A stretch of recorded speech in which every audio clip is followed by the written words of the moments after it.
지금 우리 송비영하고 관련된 뉴스이기도 한 화물연대 총파업에 대한 얘기도 좀 해보겠습니다. 문제는 이제 문제점은 제가 다른 시간에도 몇 번 말씀을 드렸어요. 물가 연동제를 폐지하고 지금 그 기름값이 오른 상황에서 무리하게 운행을 강요하는 것 자체가 문제다라고는 하는데, 문제는 이 사안의 문제가 아니고 이 사안을 보도하는 언론의 시각에 대한 문제를 짚어보기 위해서 이 주제를 가지고 왔습니다. 네, 화물연대가 오늘 0시를 기해 무기한 총파업에 돌입했습니다. 오전 10시부터는 부산, 인천, 군산, 광양 등 항만과 전국의 주요 화물 물류 거점 16곳에서 출정식을 열고 운송 거부와 대체 소송 저지 투쟁을 벌이고 있는데요. 특히 최근 경유 가격이 급등하면서 화물차 운전기사들의 유류비 부담이 커졌잖아요. 현재 화물차 운전기사들은 유가에 관계없이 운임은 그대로이기 때문에 연료비와 운임을 연동하는 안전 운임제를 확대할 것을 촉구하고 있습니다. 그런데 이와 관련해서 정부는 불법 행위 엄정 대처를 강조하며 압박 강도를 높이고 있고요. 파업하면 때려잡겠다는 소리예요. 현재까지는 문재인 정부가 2022년까지 이 최소한의 운임, 그러니까 결국은 인건비만큼은 보장을 해준다는 거예요. 안전 운임제. 네, 그러니까 서울에서 부산을 갔는데 서울에서 부산을 왔다 갔다 하는 과정 중에 10만 원이면 10만 원 인건비로 책정된 비용을 보장해준다는 겁니다. 그래서 영수증 처리를 해서 기름값이 한 달 전에는 20만 원이 나왔는데 지금 30만 원이 나왔더라도 이건 하주가 내야 된다는 거예요. 근데 이게 이제 올해 연말에 일몰이 되게 되면, 사라지게 되면 연장을 해준다는 조치가 안 이루어지면 이걸 고스란히 다 떠안아야 되는 거야. 유류비 인상 부분은. 그러니까 운전자들이 다 돈을 덤태기 쓰는 거죠. 왜냐면 물건 도착시키고 나서 운임을 받거든요. 그렇기 때문에 중간 운행하는 과정 중에 밥 먹고 기름 넣고 통행료 내고 일단 자기 돈을 먼저 지급을 한 다음에 나중에 정산 요구를 해요. 근데 그 과정을 하면서 영수증 처리가 되는 고정 비용을 뺀 비용, 인건비만큼은 기본 보장을 해줬단 말이야. 근데 이걸 못 해주게 한 거야. 이거는 사실상 노동자 또는 하청업체의 권한을 유지하기 위한 물가 연동제, 문재인 정부가 계속 주장해왔던 물가 연동제의 한번 또 다른 가지의 방향인데, 여러분 아시는지 모르지만 공정위원장 윤석열이 바뀌고 난 다음에 물가 연동제를 폐지해버렸단 말이에요. 그러니까 지금 건설 현장에서도 난리예요.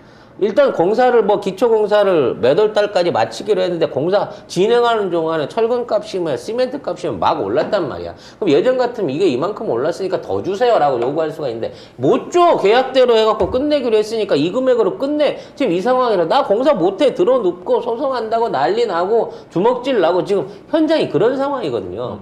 이게 모든 중소기업과 노동자들, 하청노조나 자영업자들이 다 뒤집고 쓰게 된다는 거예요. 그러니까 노동자들이 뒤집어 쓰는 거예요.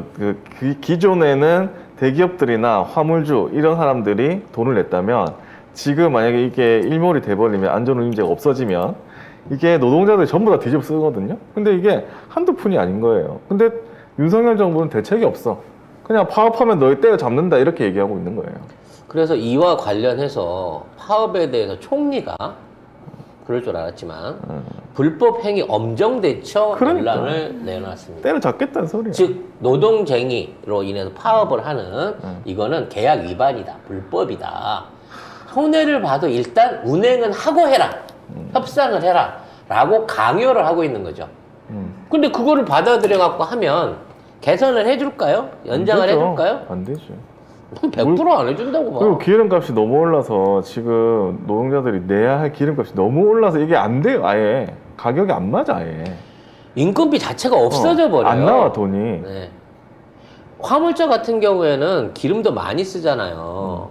몇십만 원씩 나오거든. 경유가 이렇게 올라 버리니까. 그 경유가 지금 1,400원대 있던 것들이 지금 2,000원대 다 올라 있어요. 근데 여기에 이제 다른 방송에서 한번 얘기했습니다만, 경유를 이렇게 올라가게끔 할 이유가 없다는 거야, 우리나라는. 우리나라는 석유화학을 위해서 전 세계에서 세 번째로 많이 석유를 증류? 하여튼 그러니까 원유를 사가지고 석유를 정유하는 나라예요. 이게 이제 엄밀히 말하면 정유라는 게 아니라 분리를 해서 쓰는 거거든. 그래서 우리나라의 석유 수입량은 우리가 석유화학에서는 나프타라고 하죠, 옛날 말로. 나프타 생산 수요에 맞춰져 있기 때문에 휘발유도 경유도 등유도 다 남습니다, 벙커시유도. 그래서 이걸 다시 싼 가격에 역으로 해외에 수출하는 나라예요. 그렇죠. 400억 불어치 사들여 갖고 오면 460불어치 수출하는 나라예요. 그러니까 우리는 산유국도 아닌데 전 세계 3대 석유 수출국이에요, 우리가. 그렇죠. 그렇죠. 특히나 가공유에 있어서는 세계 1위 수준이야. 특히 등유 같은 경우는 일본 남방유로 다 들어가고요. 경유 같은 경우는 동남아에 있는 국가들이 다 우리나라 경유 받아 쓰거든요. 그러니까 물량은 충분해. 그리고 그 가격도 지금 생각하는 것처럼 오를 이유가 없어요. 정부가 개입해갖고, 야, 경유는 니들 어차피 많이 남은 거잖아. 수출하려고 생각하지 말고 정부가 일부 보존해 줄 테니까 경유가 과감하게 500원 낮춰. 아니면 정부 지금 가지고 있는 유류세가 얼마나 높습니까, 우리나라. 유류세 비율 중에 디젤류에 한해서는 유류세 제로로 할 테니까 당분간 유가 안정될 때까지 1,400원 기존에 있는 대로 맞춰 하면 됩니다. 안 하는 이유는 뭐죠? 경유사의 이익을 보존해주고 있는 것밖에 안 되는 거예요. 그렇죠. 개입을 전혀 안 하고 있는 거야, 이 정부가. 생각해보면 그 전에 요소수 난리 났을 때는 와 언론도 난리 나고 전부 다 죽는다고 그랬거든요. 그래서 정부가 그렇지. 다 해왔어. 해놓으니까 또 조용하잖아. 근데 윤석열 정부는 아무것도 안 하겠다는 소리예요. 전부 다 아무것도 안 하겠는데 중요한 거는 기레기들도 조용하잖아요. 노동자들 다 뒤집어 썰어나 모르겠다. 근데 옆에서 노동자들이 이렇게 죽어나가도 국민들한테 기레기들 보도를 안 하니까 모른다고요. 옆에서 근데 진짜 자기가 죽을 정도가 되면은 그때서 깨닫겠지. 왜 우리가 이렇게 죽을 정도인데 왜 언론이 아무도 보도를 안 해줘? 왜 이 정부가 손 놓고 있지?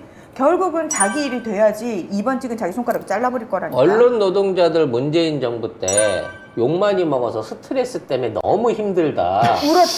막 울면서 월급 좀 올려달라 그랬잖아요. 조선일보 기자가요.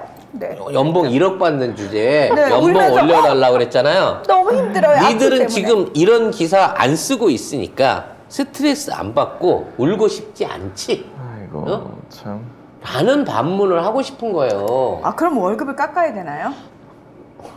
스트레스 그 전보다 안 받으니까. 아니, 예전보다 뭐 저기 정군도 안 나가고 취재도 안 하고 네. 그냥 복붙해갖고 다 똑같은 기사 내고 있고 정치권 기사는 아름다운 거 쓰고 무슨 윤석열이 뭐 처먹었나 김건희가 뭐 입었냐만 따라다니면 되는 거고 그것도 다 팬카페에서 사진 보내주는 이 상황인데 이러면 월급 깎아야지. 아니 난 진짜 저런 그러니까 기사를 막 파업하는 거 기사를 쓸 때마다 그 사람들이 쓰는 거 볼 때마다 어떤 생각이 드냐면 아니 얘들은 노동자 아닌가?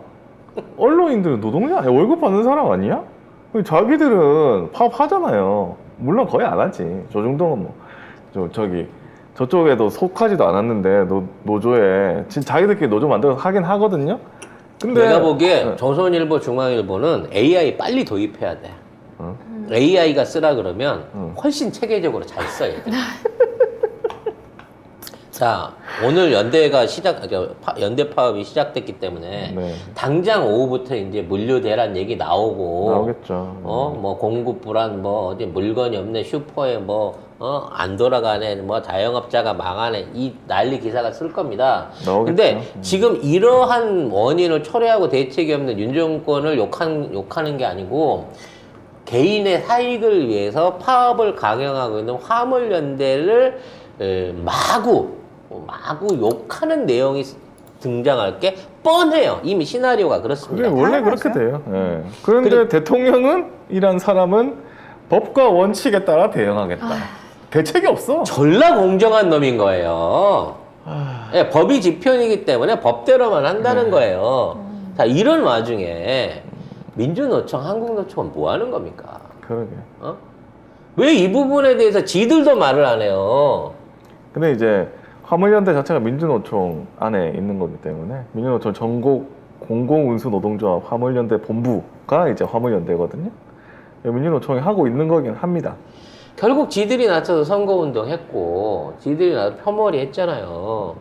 그리고 또 운송업 하시는 분들의 윤석열 지지율이 또 엄청나게 높지 않았겠습니까? 근데 민주노총은 그렇죠. 이재명 후보 지지하지 않았어요. 한국노총이 이재명 후보 지지를 했고. 결국은 지지했던 세력한테 지금 뒤통수 맞고 있는 거잖아요. 어떻게 하려고 그러냐고. 누구 책임을 지려고 그러냐고. 이거 와서 일몰제 지정을 한 문재인 정부 때문이다라고 욕을 할 거예요, 이것들은. 왜 그거를 시한을 정해가지고 입법 예고 상태에서만 하고 확정을 안 지어줬냐라고 지랄할 겁니다만 저들은 이미 공정관리법 상에서 물가 연동제를 폐지한 놈들이에요. 앞으로 기업의 이익은 무한대로 높아지고 소비자의 손해는 무한대로 커질 겁니다. 이런 와중에 언론마저도 이런 표현된 기사를 쓰면요, 이제 도매금으로 다 넘어가요. 옛날식의 기사들이 이제 나오는 거지. 무조건 파업하면 귀족 노조고. 네. 그 다음에